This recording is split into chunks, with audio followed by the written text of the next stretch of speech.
اللهم اجعل محياي محيا محمد وآل محمد ومماتي ممات محمد وآل محمد.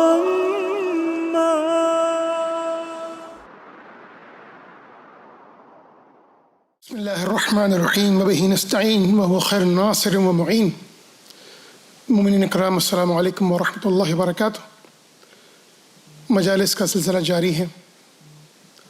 اللہ تعالیٰ سے دعا ہے کہ اس وبا کا خاتمہ ہو اور ہم سب مل کے ICZ میں مجالس پھر سے کریں انشاءاللہ.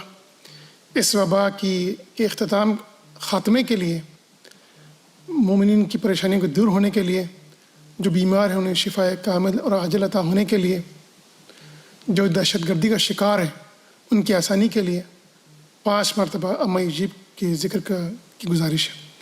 بسم اللہ الرحمن الرحیم.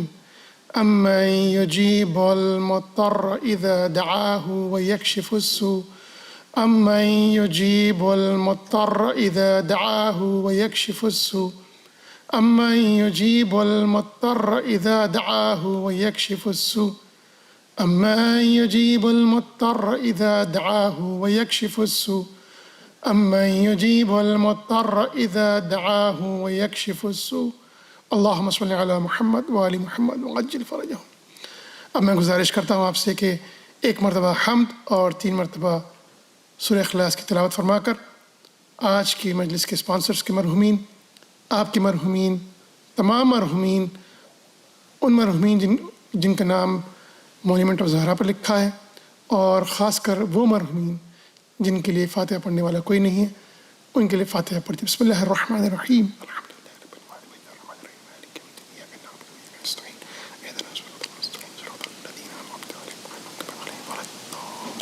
بسم اللہ الرحمن الرحیم. بسم اللہ الرحمن الرحیم.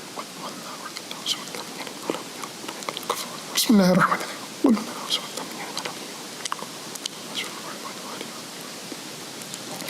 انشاءاللہ تعالیٰ قرآن مجید کی تلاوت ہوگی، اس کے فوراً بعد صوت و سلام و مرثیہ کا سلسلہ رہے گا انشاءاللہ. درود پر محمد و آل محمد پر. اللہم صلی علی محمد و آل محمد. اعوذ باللہ من الشیطان الرجیم.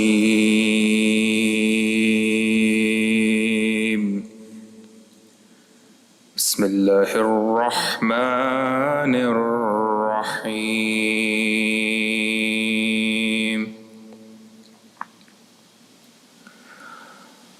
واللیل اذا یغشا والنہار اذا تجلی وما خلق الذکر والانثى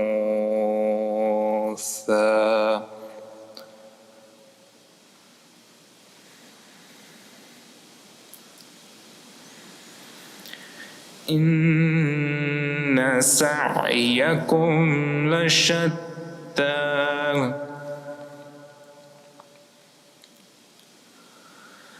فأما من أعطى واتقى وصدق بالحسنى فسنيسره لليسرى.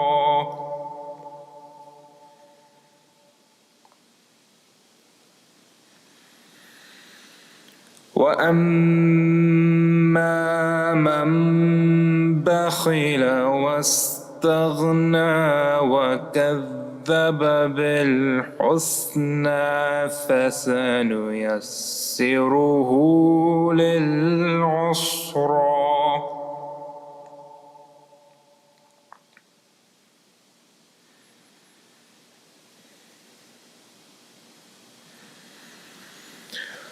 وما يغني عنه ماله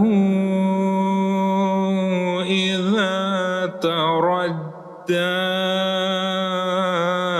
وإن علينا للهدى وإن لنا للآخرة والأولى.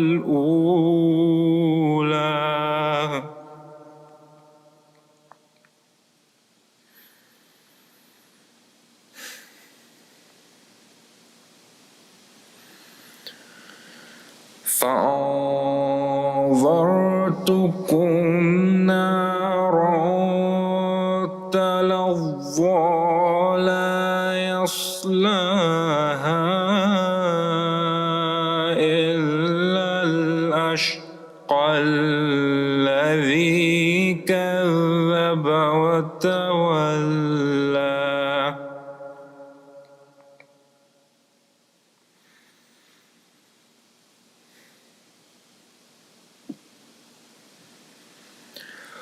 وسيجنبها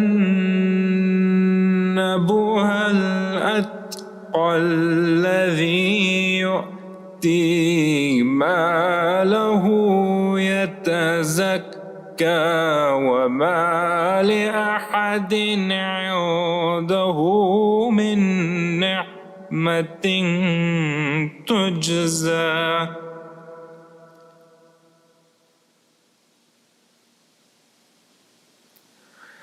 إلا ابتغاء وجه ربه الأعلى ولسوف يرضى.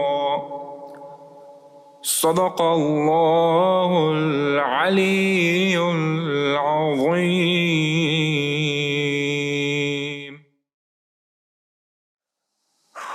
محمد وعلى محمد صلوات. اللهم صل على محمد. بسم اللہ الرحمن الرحیم. آ گئی شام کی نگری میں کھلے سر زینب. آ گئی شام کی نگری کھلے سر زینب.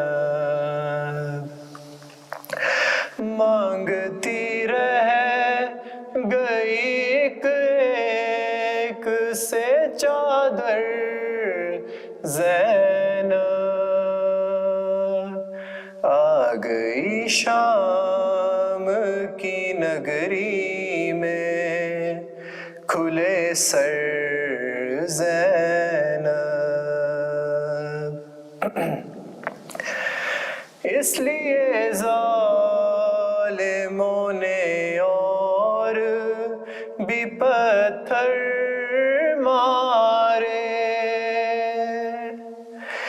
اس لیے ظالموں نے اور بھی پتھر مارے. جانتے تھے کہ ہے عباس کی خواہر زینب. آ گئی شام کی نگری میں کھلے سر زینب. کروٹیں لینے لگی لاش حسین ابن علی.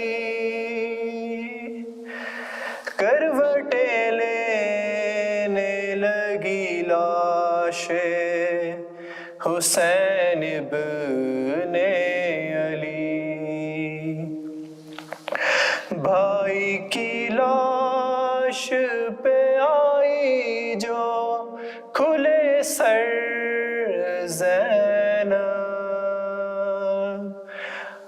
آ گئی شام کی نگری میں کھلے سر زینب.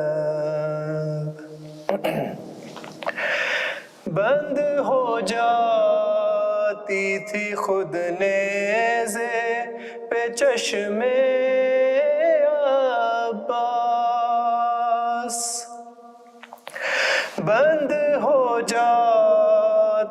تھی خود نیزے پہ چشم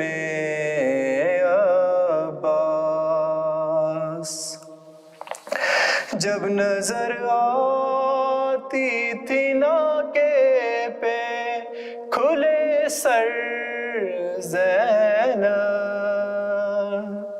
آ گئی شام کی نگری میں کھلے سر زینب،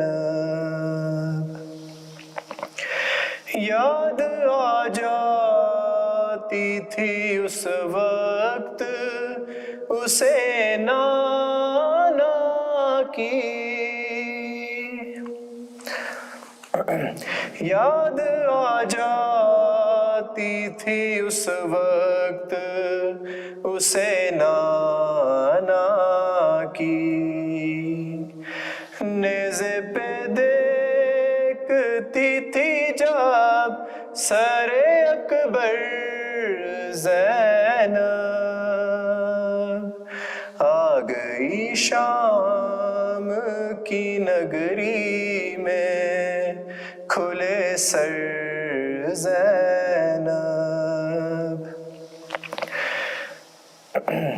تھی سر شام غریباں وہ مثال زہرا، تھی سر شام غریباں وہ مثال زہرا، بن گئی شام کے دربار میں حیدر زینب، آ گئی شام کی نگری میں کھلے سر زینب، حال یہ تھا کہ نہ پہچانا اسے شوہر نے، حال یہ تھا کہ نہ پہچانا اسے شوہر نے، شام کی قید سے آئی جو پلٹ کر زینب، آ گئی شام کی نگری میں کھلے سر زینب، آ گئی شام کی نگری میں کھلے سر زینب۔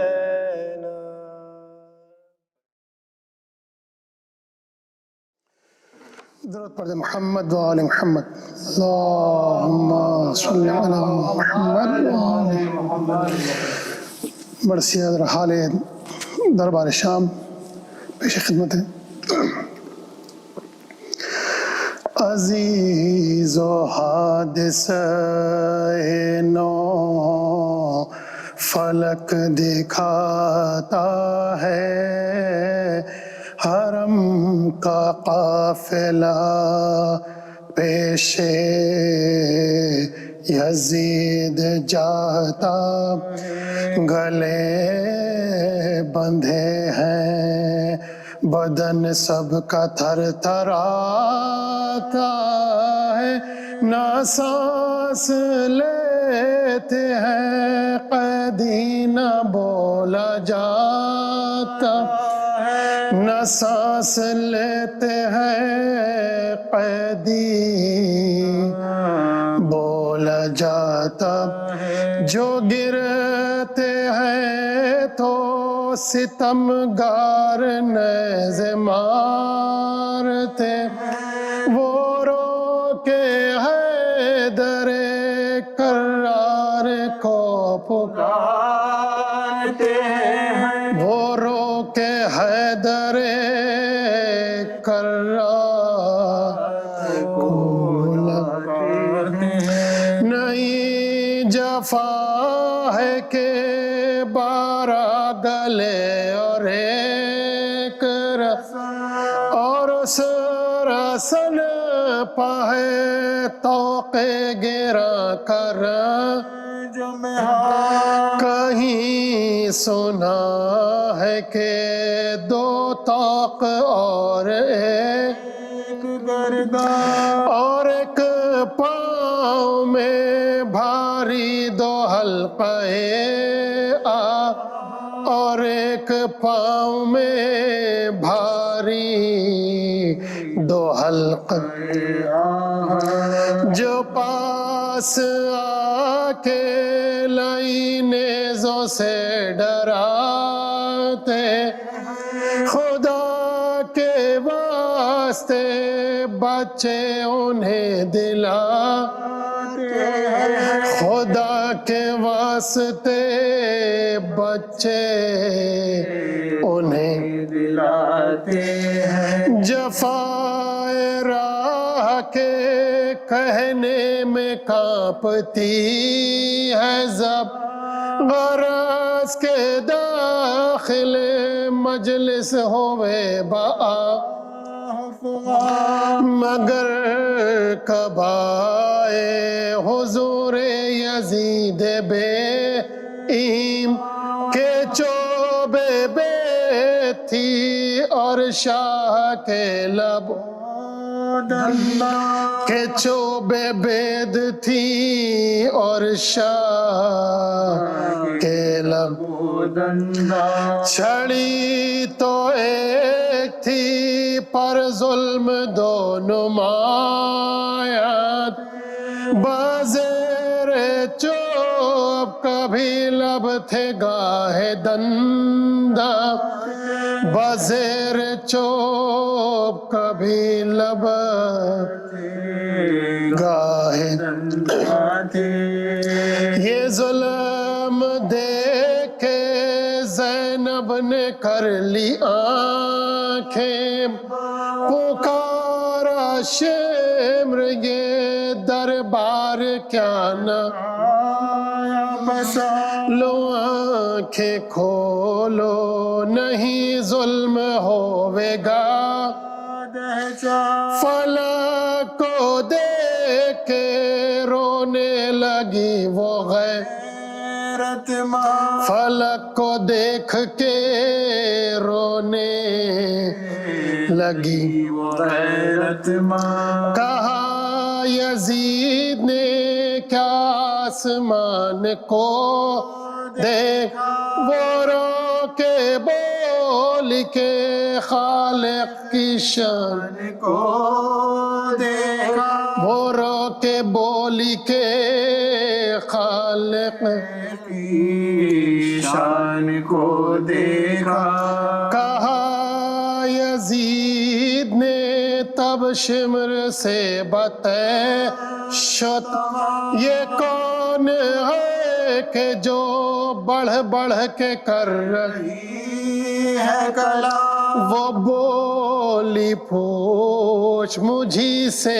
یہ جانے کیا میرا نام میں رونے والی ہوں کنبے کی زینب کا میں رونے والی ہوں کنبے کی زینب کا علی کی آئی ندا میری پیاری دختر ہے سر حسین پکارا ہماری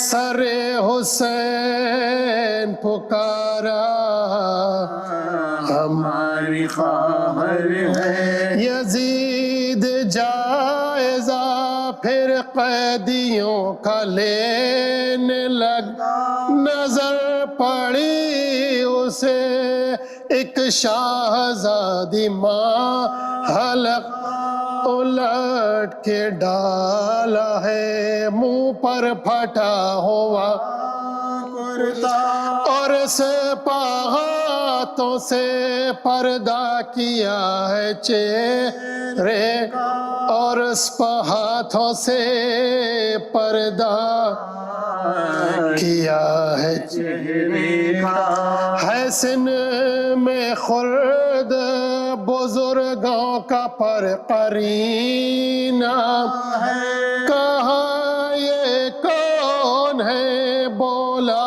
عمر سکینہ کہا یہ کون ہے بولا عمر سکینہ ہے یزید نے کہا جنت میں میوے ہے عکس سکینہ تم کو کھلاتا تھا کیا تمہارا رتب رتب کہا اس بے پدر نے تت دکھا کے نیل تماچوں کا بولی دکھا کے نیل تماچوں کا بولی پدر نے تحفے سے تحفہ رتب کھلا اور ان کے بعد تو ہم نے تماچے اور ان کے بعد تو ہم نے تماچے کھائے ہیں یزید بولا رتب دوں تو کھائے گی نہ سکینہ بھوکی تو تھی ہو کے خوش پکاری کے مگر سکینہ کی خاطر وہاں رتب دیا شقی نے طبق میں سر امام زمان دیا شقی نے طبق میں سر امام زمان پکاری حصے میں میرے رتب یہ آیا کسی یتیم نے لوگوں یہ کھایا کسی یتیم نے لوگوں یہ میوہ کھایا ہے عزیز و حادث اعوذ باللہ من الشیطان الرجیم بسم اللہ الرحمن الرحیم الحمد للہ رب العالمین لا حول ولا قوة الا باللہ العلی العظیم والصلاة والسلام على اشرف الانبیاء والمرسلین وخاتم النبیین وسید المرسلین ابی القاسم محمد اللهم صل على محمد وآل محمد وعلى آل بيته الطيبين الطاهرين المعصومين المظلومين ولعن الله الدائم على أعدائهم أجمعين من يومنا هذا إلى قيام يوم الدين. Respected elders, brothers and sisters in Islam and Iman, Assalamu alaikum wa rahmatullahi wa barakatuh. أعظم الله أجورنا وأجوركم بمصابنا بالحسين عليه السلام. May Allah Ta'ala reward you and increase your reward for your mourning for Imam Hussein alayhi salam. May He make all of us among those who live the life of the Ahlul Bayt alayhim salam and who depart this world in a manner which is befitting of the Ahlul Bayt alayhim salam. And may He make us all committed to the cause of the Ahlul Bayt, and may He count us all among the awaiters of the Imam of the time, Ajal al-Fajr al-Sharif. My condolences to all of you on the occasion of the imprisonment and mistreatment of the Ahlul Bayt alayhim salam that we are commemorating during this time. The month of Safar is upon us, and in the month of Safar, one of the acts which is recommended is to give some sadaqah on a daily basis, on a regular basis, as a means of deflecting the bala that may come upon somebody during this month. Allah Ta'ala has made months, and some of them have certain qualities and properties that other months don't. And one of the things of Safar is that it is ripe for bala and trial, but there's a means of defending that, and that is through the giving of regular sadaqah. And of course, there are also du'as that the Ahlul Bayt have recommended that we recite in this month. Inshallah, you can refer to the books of du'a to refer to find these du'as and to read them on a regular basis during this month. Now, we've come together to commemorate the tragic event of the imprisonment and the treatment of the Ahlul Bayt alayhim as-salam. And we're using this as an opportunity to educate ourselves and remind ourselves about the importance of family in Islam, how, because it's one of those very important sacred institutions and sacred gatherings, that shaitan is attracted to that. Shaitan wants to break it up. We talked about some of the strategies that we can use to strengthen our families, especially in light of the pandemic, where we're forced to retreat into our family homes and spend more time with our family.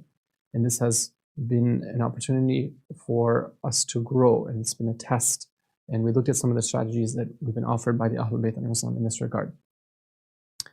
Now, today I wanted to look at a few more practical strategies. And it's important to balance this discussion of having theory and practice.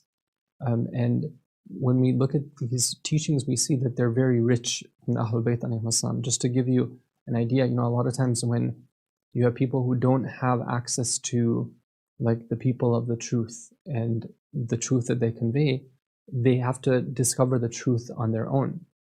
And there's the entire bodies of learning which are dedicated towards trying to find this truth. And a lot of times that the way they go about doing so is by polling people and seeing what they're feeling and what works for them. Which, if you look at it, it's something which is very imprecise. Sometimes you might take a poll, you might understand something, but you're guessing at what the underlying cause is for it. And sometimes you're looking at what people do in order to solve a problem, and you're looking at that as being a successful technique. But in reality, just because that's what people do doesn't mean that there's nothing more superior than that. So what the teachings of the Ahlul Bayt offer us is access to these pure principles and pure strategies, those which are meant for people at all times, because it's coming from the people who were given that knowledge of how to live. So today, inshallah, we're going to be exploring a few more of these practical strategies from the Ahlul Bayt alayhim as-salam. And the topic that I'm looking at is things which are simple, that can be done in the family, but yet profound in terms of what has been promised if somebody does them. And if we look at each one of these, they show us that the home it's a place of family, it's a place of it's a place where we eat and dine, it's a place where we rest, it's a place where we store our things, but it's also a place of getting closer to Allah. And these traditions will show us this type of blending of the two from the Ahlul Bayt, where your home is your place of worship. And I don't mean in the traditional sense. Yes, we do worship, we spend time doing mustahabat at home, we have jama'at as-salah at home, especially when we can't go to the mosque. But beyond that, there's a special type of worship that can only be done inside of a home. I'm going to give you examples of that. The first one is a hadith which is often quoted, that I'm sure you have heard before, but it's a good reminder for all of us.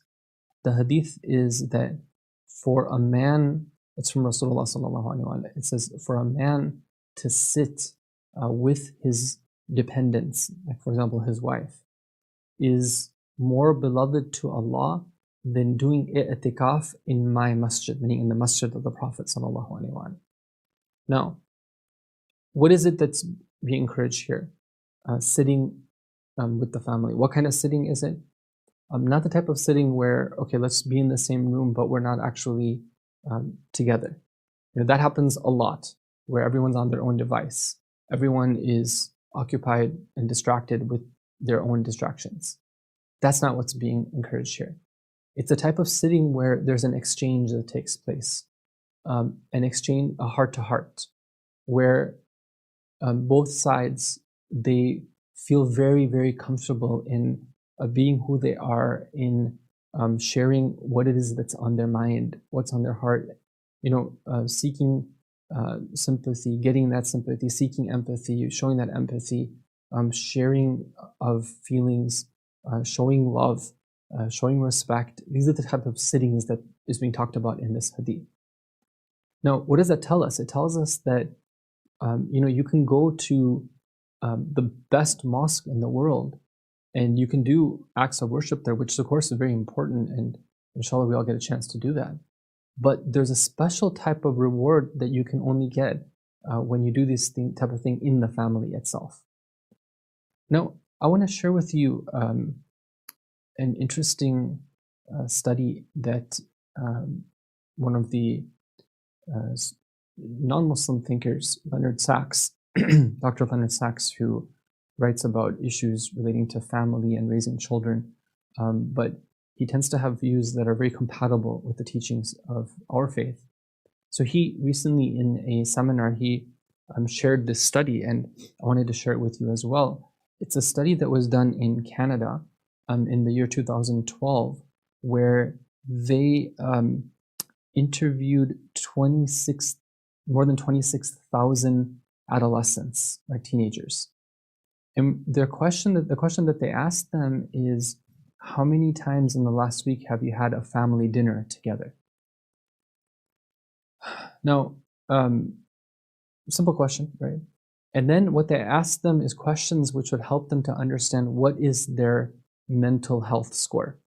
Okay, now they have their own definition of mental health and whatever it may be, but what they look at factors like, okay, well, how many problems do you have, and are those problems internalized or externalized?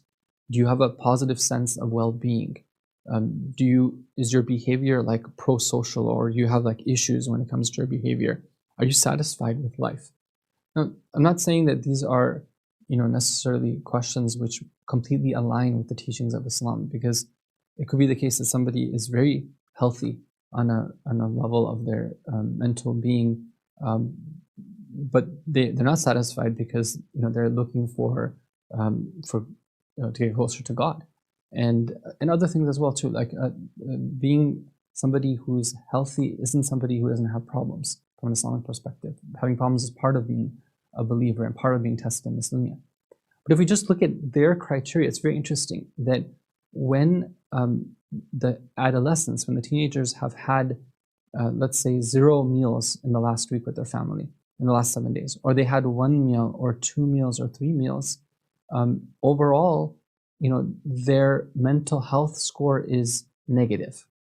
Okay, meaning that they tend to not have a positive sense of well-being. They tend to not have pro-social behavior. They tend to not be satisfied with life. But as the number of meals in the last week increases, and we get to like 4 meals a week, then it starts to balance out, and meaning that they're like right at 0, meaning that the positive and the negative start kind of balance out. And then when you get to 5 and beyond, then they saw that according to their criteria, the teenagers, they had a positive mental health score when they had 5 meals or more in the last 7 days together as a family. And as you go more and more to like 7 family dinners per week, their dinners per week, so meaning every day they have dinner, then that had the best results out of all the categories when it came to the mental health score. Now, that's a study that was done. But and whatever the reason may be, is it just a correlation or is it a cause? That's a whole discussion there.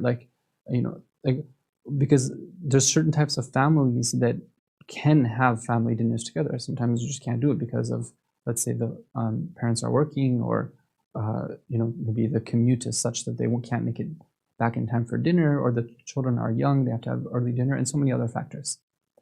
But let's just look at it from a common sense perspective. That when you have this time together, it's a very, very precious time.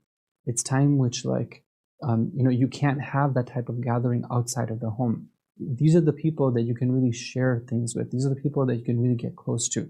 These are the people where, well, you can call it home. Home is called home for a reason. And so it's very interesting that Islam has placed so much reward on this activity. And, it's something which it's not, if it's done for the sake of Allah, then it can cause somebody to get closer to Allah as well, because acts of worship, they have thawab, but they have deeper effects. Like, that thawab, a part of it is when it comes to spiritual elevation, to the level that they're accepted by Allah Ta'ala.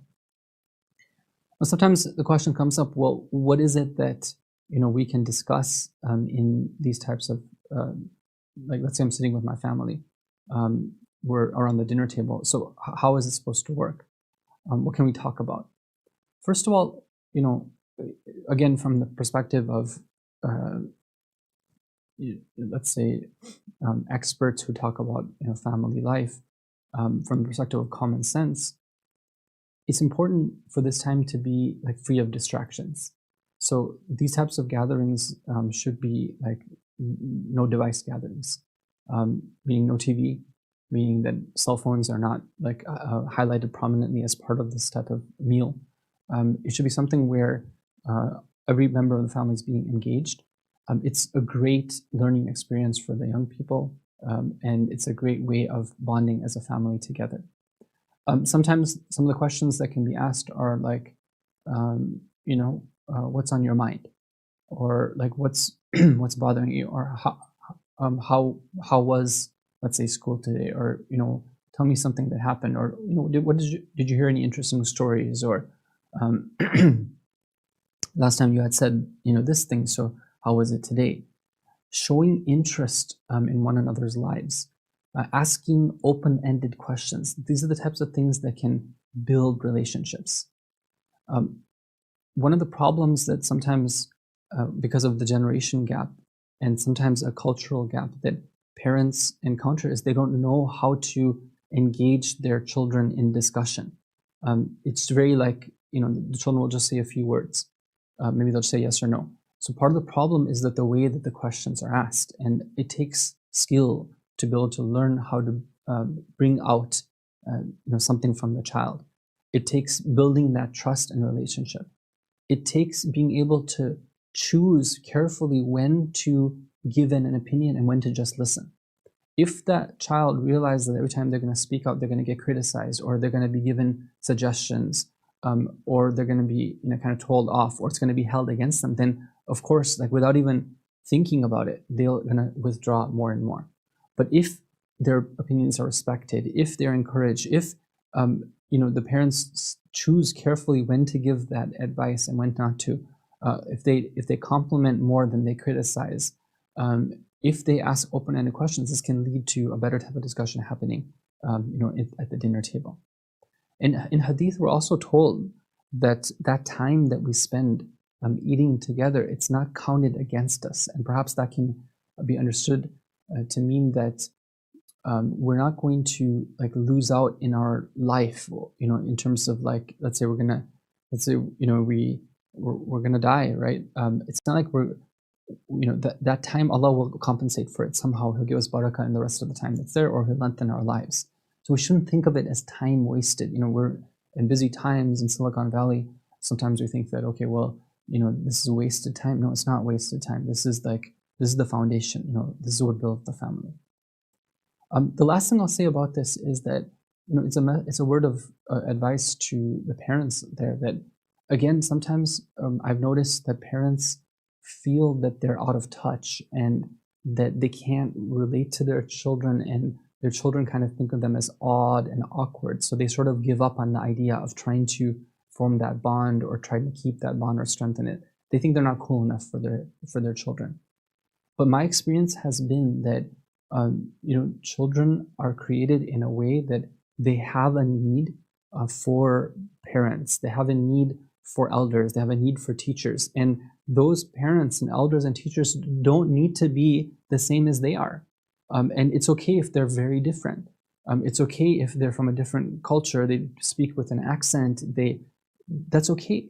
But what needs to happen is there has to be that understanding, there has to be that type of like bonds, there have to be that empathy, that care, that respect, that love, and there has to be a good attempt that's taken to be able to understand their world. That's what's important. So don't feel that just because, like say your child knows things, whatever, they can speak English better, they can, they're more conversant with the trends, whatever, that somehow you're not needed in their lives. No, they need you and you need them. Also, it's the job of a parent to get into their world and to find out and to research and understand exactly what is it that's happening and what's going on. Okay, so that's one advice. And the second hadith is this, that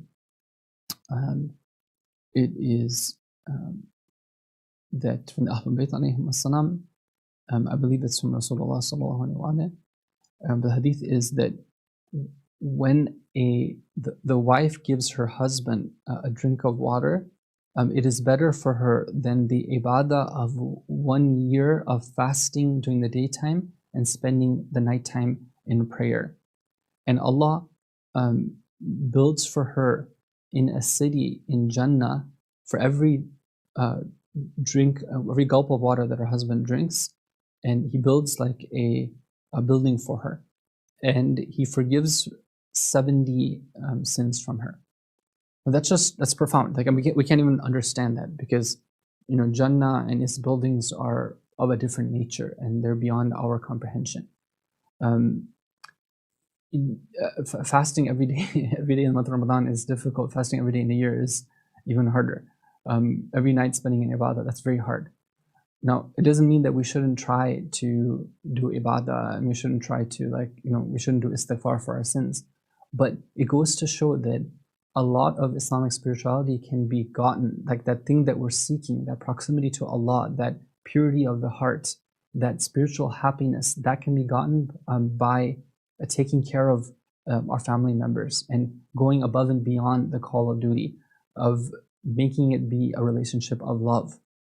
Now, we have entire numerous traditions which talk about how a husband is to serve his wife as well.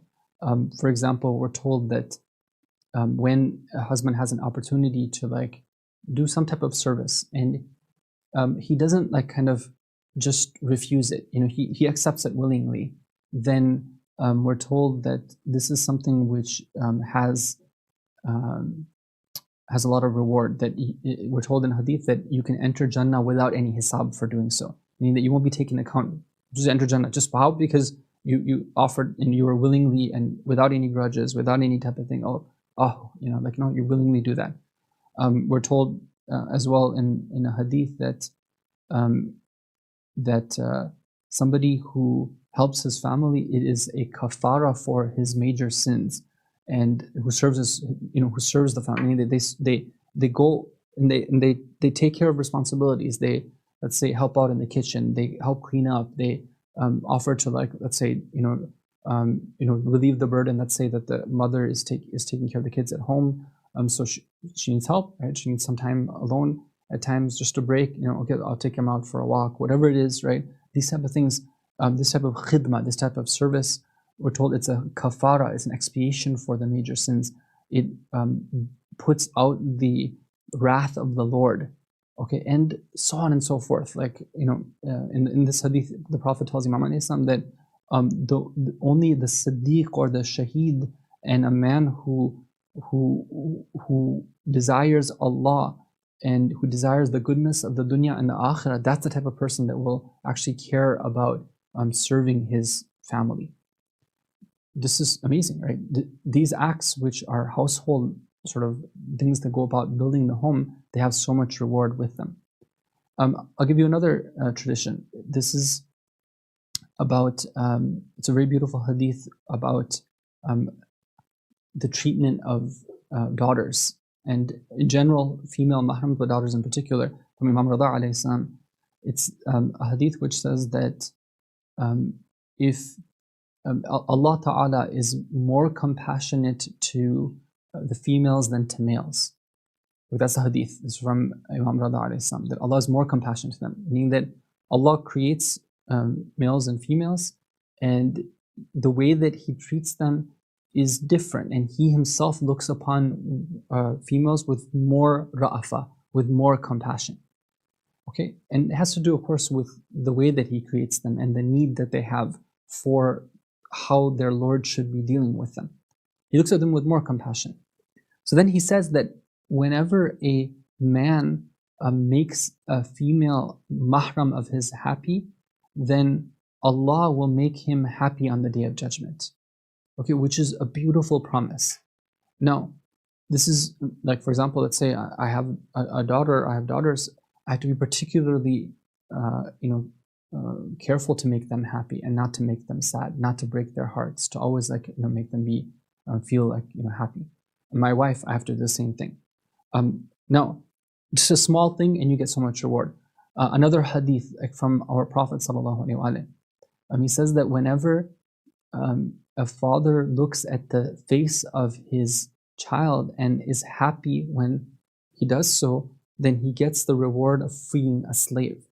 And then the narrator of the tradition asks, he says that, well, what if this person was clever. He says that, Ya Rasulullah, what if I look at my child 360 times a day? So the Prophet responds by saying, Allahu Akbar. Right? Allah is greater than can be comprehended. Don't think that somehow Allah is limited in the amount of reward that He can give. No. In another hadith, we're told that if frequently kiss your children, and when you do so, for every kiss that you give them, you will be given a station in Jannah. Its distance from the previous station is 500 years. It's a distance of 500 years from the previous station for one kiss. Now, of course, the kiss has to be appropriate, within bounds, age appropriate, whatever it may be. But this is something which is small act, but so much reward. Now, we could go on, but I want to just, the goal here isn't to give a workshop seminar about all the different types of, ways that were recommended to build the family. But the idea is to show that by putting importance on this, by acting on common sense, by taking some extra care to learn about how the Ahlul Bayt were with their families and how they wanted us to be with our families, we can gain great rewards, not only in terms of this world, in terms of our family being a better family, our family being strengthened, but also in the hereafter. But I just want to take a pause here to ask this question, that why is there so much reward given for these acts which may seem kind of small and trivial? There's so much work that needs to be done out there. There's so many challenges that need to be solved. There's so much let's say projects that need to be worked on. Why is this given so much importance in the traditions? Some of the reasons that I want to share with you is that, number one, we tend to sometimes trivialize things, and those things which are trivial and small, we just trivialize them. So we kind of don't give them that importance, and then we don't do them. But by putting so much reward associated with them and telling us about how powerful they are, the Ahlul Bayt, they want us to not trivialize them. Even though they're small, give them their importance. That's number one. Number two is that, well, maybe it's a matter of perspective. Maybe we think it's easy, but actually it's something which is hard. And if we go and think about it, it's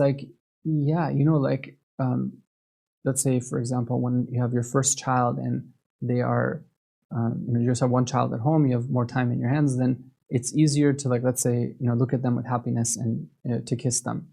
But, when they hit a certain age and, that a lot of that cuteness has kind of left them, or, there's a lot of other issues that come up, or now you have 2, 3, 4 kids and you have the stresses of a pandemic. Other things, sometimes it's hard to remember these things. And even though they're small, they don't happen. And sometimes other influences come up and they occupy our heart, they occupy our attention. So they might actually seem easy, but actually they're difficult to put into practice. The third reason is that these things might seem small, but they have a huge impact. And that's why the Ahlul Bayt have given so much importance to them. I'll give you an example. We said that from the hadith Imam Rida alayhi salam, there's emphasis on treating your female mahrams. I might have made a mistake and had a slip of tongue and said non-mahrams. Of course, what's meant is female mahrams.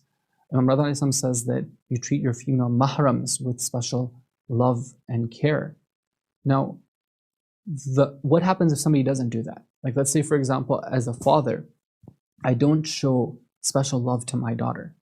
Well, the experience and those who have studied this, the words of the ulama, they all say that girls have a special need to be loved. And if they don't get that love from within the family, they're going to seek it outside of the family.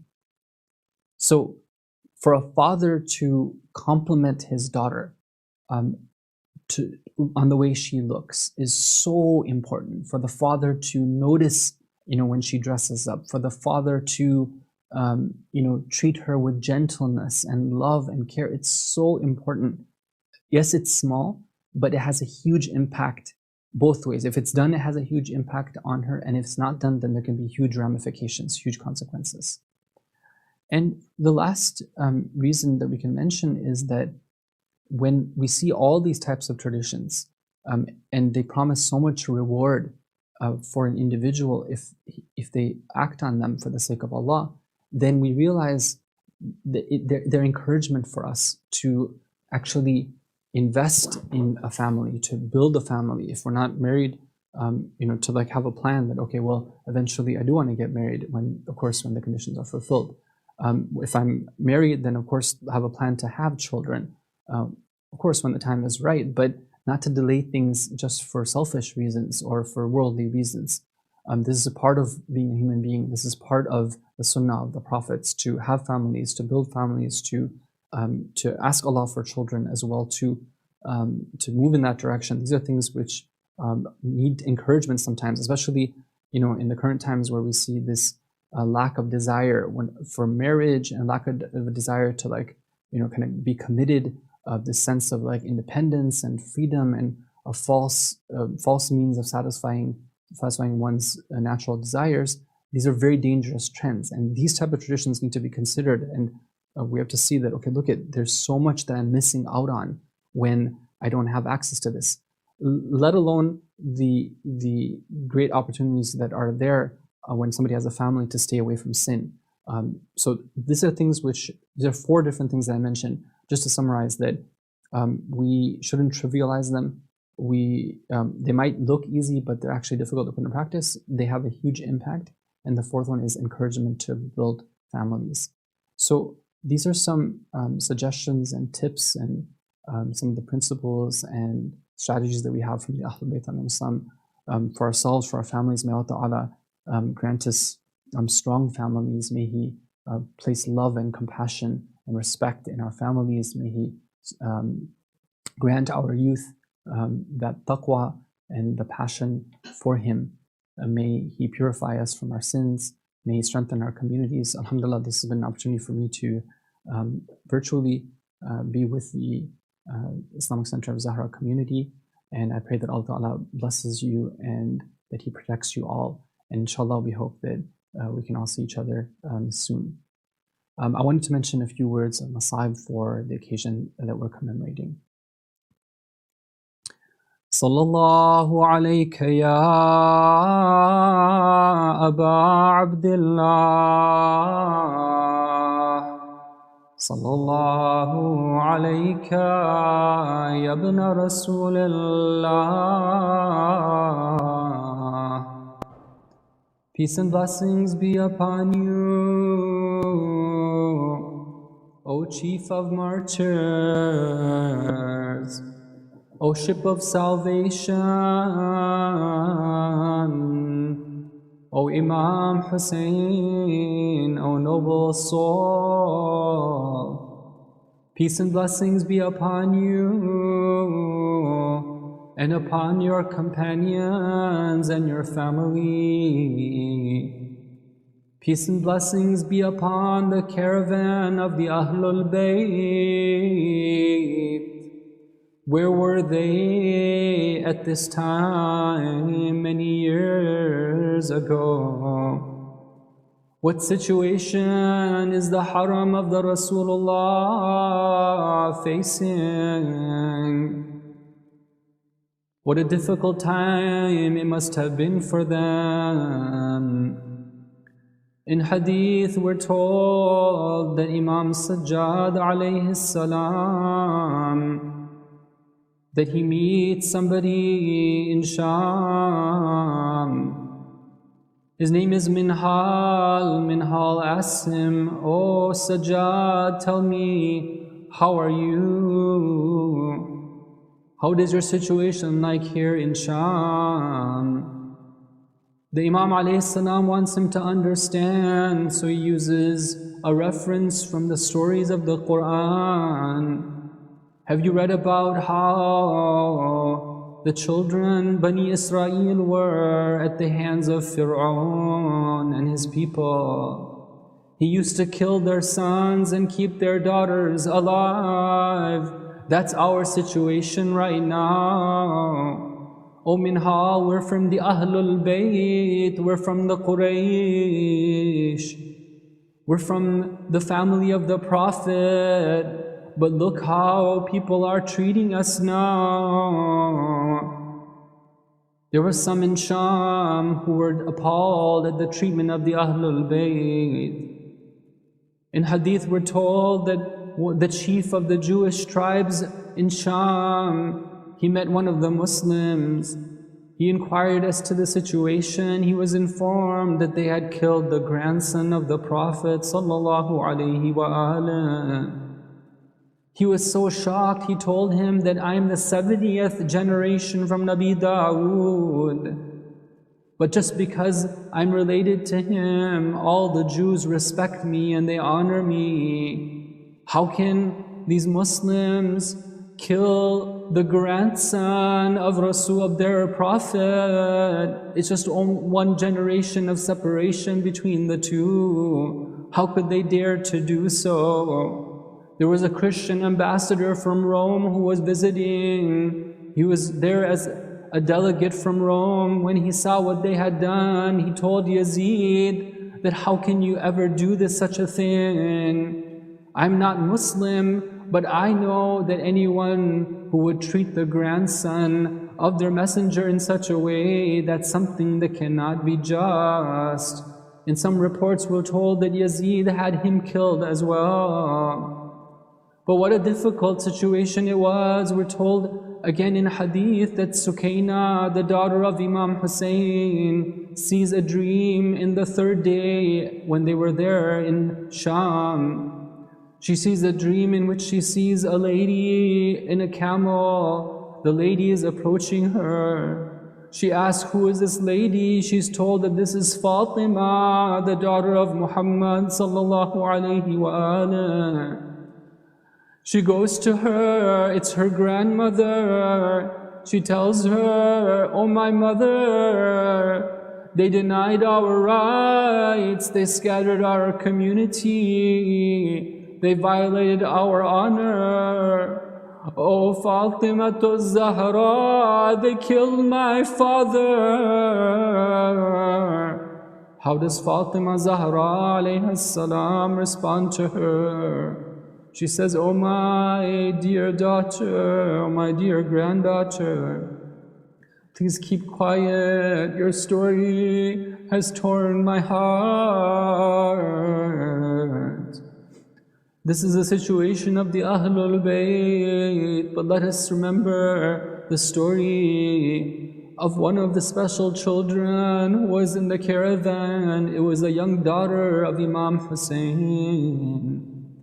Sometimes she's referred to as Ruqayya, some others refer to her as Sakina.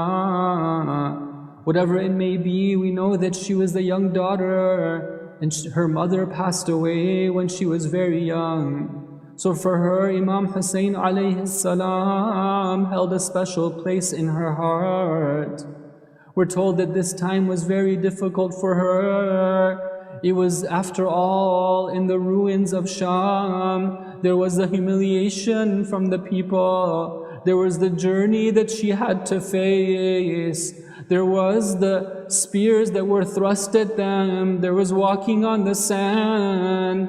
There was the threats from the soldiers. There was the little food that they were given along the journey. There was the chains that were put on them. How can such a child bear this difficulty? In her dream, she sees her father. She longs for him. She wakes up crying, "My father, I've seen him. Bring him to me." Sayyidah Zainab salamullahi alayha tries to console her. He's gone on a journey. He's gone to the hereafter. But it's just a child. How is she supposed to explain to him? She's crying. We're told that Yazid gets word that there's a commotion among the prisoners. There's a child amongst them who's crying for her father. He wants to put this commotion to rest. He said, send them the head of Hussein. When they bring the head to this daughter, she looks at it. She cries out, "Oh my father, what have they done to you? من الذي أيتمني على صغر Sunni?" Who is it that has caused me to be an orphan even though I'm so young? Oh my father, who is it that has cut your neck? Oh my father, who is it that has left me without any support after you? Imagine the pain of the Ahlul Bayt when they have to leave Sham. But when they do so, there is one young child, one daughter of the family of the Prophet who is being left behind there, buried there, for she had given her life out of grief of what happened to Imam Hussein. ألا لعنة الله على القوم الظالمين وسيعلم الذين ظلموا أي منقلب ينقلبون. اللهم صل على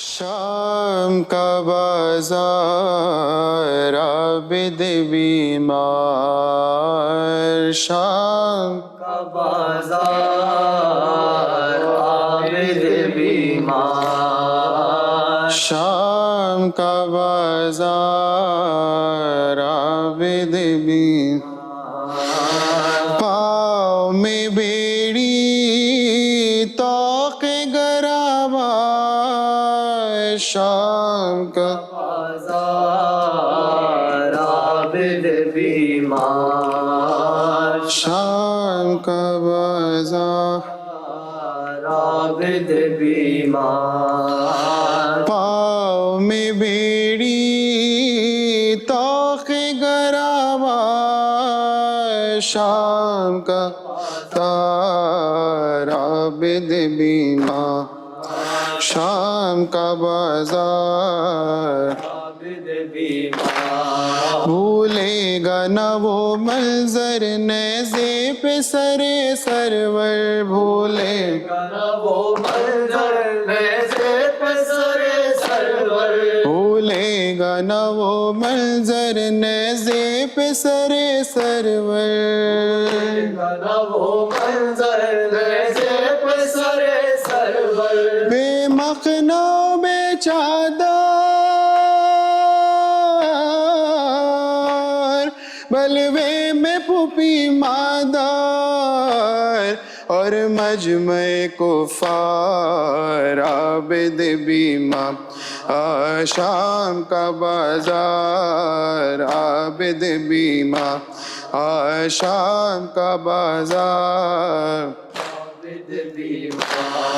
बाजार की ज़ेबाई कोटों पे तमाशाई, बाजार की ज़ेबाई कोटों पे तमाशाई, بازار کی زیبائی کوٹھوں پہ تماشائی کی زیبائی کوٹھوں پہ تماشائی آدھا کی سفار آئی اور عالم تنہائی وہ بے کس و لاچار عابد بیمار شام کا بازار عابد بیمار شام کا بازار پاؤں میں بیڑی طوق گرام شام کا بازار شام کا بازار بو پائی تو گھبرا کر بچی نے کہا رو کر تو گھبرا کر بچی نے کہا رو کر بو پائی تو گھبرا کر بچی نے کہا رو کر تو گھبرا کر بچی نے کہا رو کر اس تشت میں ہے جو سار وہ تو ہے سروار کیسے کروں دیدار عابد بیمار شام کا بازار عابد بیمار شام کا بازار عابد بیمار شام کا بازار عابد بیمار حاکم نے یہ سن پایا تو اور ستم ڈھایا نے یہ سن پایا تو اور ستم ڈھایا حاکم نے یہ سن پایا تو اور ستم ڈھایا نے یہ سن پایا تو اور ستم ڈھایا سر پوش کو سرکایا اور بچی کو دکھلایا چلائی وہ ایک بار عابد بیمار شام کا بازار عابد بیمار شام کا عابد بیمار پاؤں میں بیڑی طوق گرام کا بازار عابد بیمار شام کا بازار عابد بیمار کچھ شمر سے فرما دو گردن میری کھلوا دو سے فرما دو گردن میری کھلوا دو کچھ شمر سے فرما دو گردن میری کھلوا دو سے فرما دو گردن میری کھلوا دو سر ماما کا دلوا دو یا اس کو یہ سمجھا دو مارے نہ ستمگار عابد بیمار شام کا بازار عابد بیمار شام کا بازار عابد بیمار شام کا عابد بیمار دختر کی صدا سن کر اس تشت طلا سے سر کی صدا سن کر اس تشت طلا سے سر دختر کی صدا سن کر اس تشت طلا سے سر صدا سن کر اس تشت طلا سے سر گودی میں گیا اٹھ کر نادان نے لپٹا کر سر پر رکھے رخسار عابد بیمار شام کا بازار عابد بیمار شام میں بیڑی طوق گرام عابد بیمار شام کا بازار عابد یا حسین یا حسین یا حسین یا حسین یا حسین یا حسین بازار کے منظر کو اور اپنے کھلے سر کو بھولے نہیں میں بازار کے منظر کو کھلے سر کو بھولے نہیں میں اپنے بندھے ہاتھوں کو بیمار کے زیور کو بھولے نہیں میں اندر کو اور اپنے کھلے سر کو بھولے نہیں میں اٹھتی ہوئی آندھی کو وحشت کو بیاباں کو چھپتے ہوئے سورج کو تاریکی کو میداں کو چلتے ہوئے خنجر کو نیزے پہ تیرے سر کو بھولے نہیں میں منظر کو بھولے سر کو بھولے نہیں میں بازار کے منظر کو بھولے سر کو بھولے نہیں میں ایک چاند تھا بدلی میں چھپتا تھا نکلتا تھا پردہ در خیمہ کا اٹھتا کب گرتا تھا وہ خیمہ لیلا سے ہائے رخصت علی اکبر کو بھولے نہیں میں بازار کے منظر کو اور بھولے سر کو بھولے نہیں میں بازار کے منظر کو اپنے کھلے سر کو بھولے یاد آتا ہے دلہن کو غش کس طرح آیا تھا ایک گٹھڑی شے والا جب کاندھوں پہ لائے تھے لاش کی کھڑی کو اس خون بھری چادر کو بھولے نہیں میں بازار کے منظر کو اور اپنے سلے سر کو بھولے نہیں میں بازار کے منظر کو اور اپنے کھلے سر کو بھولے نہیں فیضا کو میرا بھائی ماں کہہ کے بلاتا تھا غم اس کا میرے بھائی یہ نام پہ جاتا تھا رتبے میں وہ ماں بن کر آئے اس مادر کو بھولے نہیں میں بازار کے منظر کو اور اپنے کھلے سر کو بھولے نہیں میں بازار کے منظر کو اور اپنے کھلے سر کو بھولے نہیں یا حسین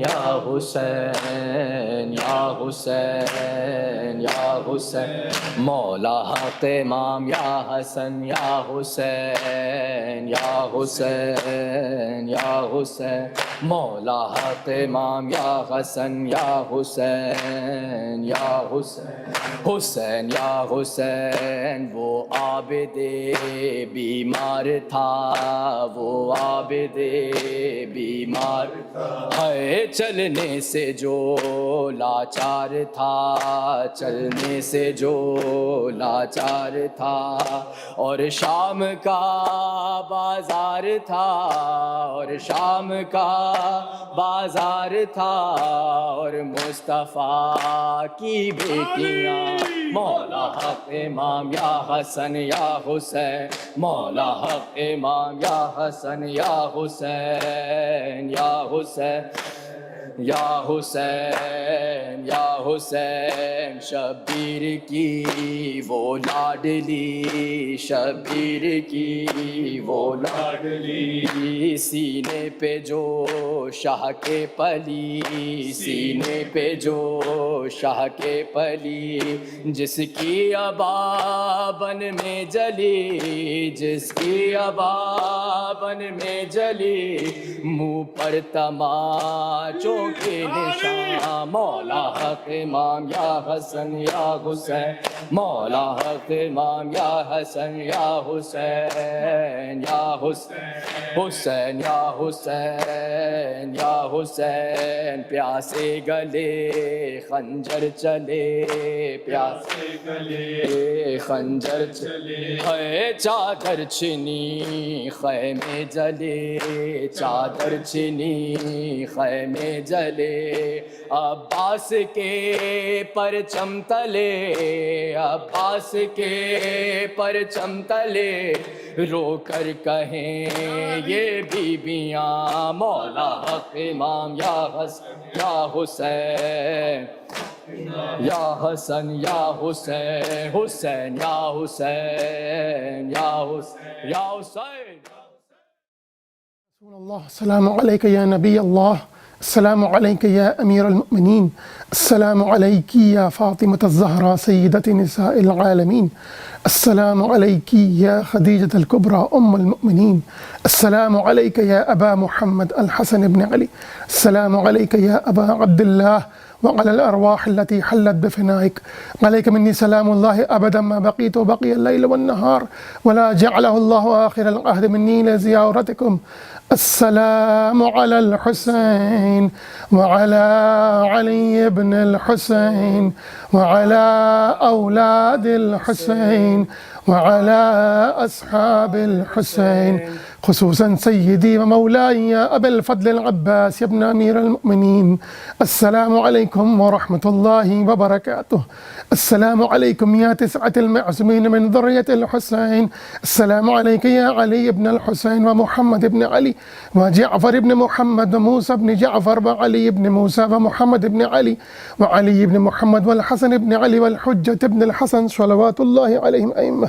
السلام عليك يا مولانا يا صاحب الزمان، السلام عليك يا شريك القرآن، السلام عليك يا خليفة الرحمن، السلام عليك يا إمام إنسي والجان. سيدي عجل الله تعالى فرجك وسهل الله تعالى مخرجك وظهورك ورحمة الله وبركاته.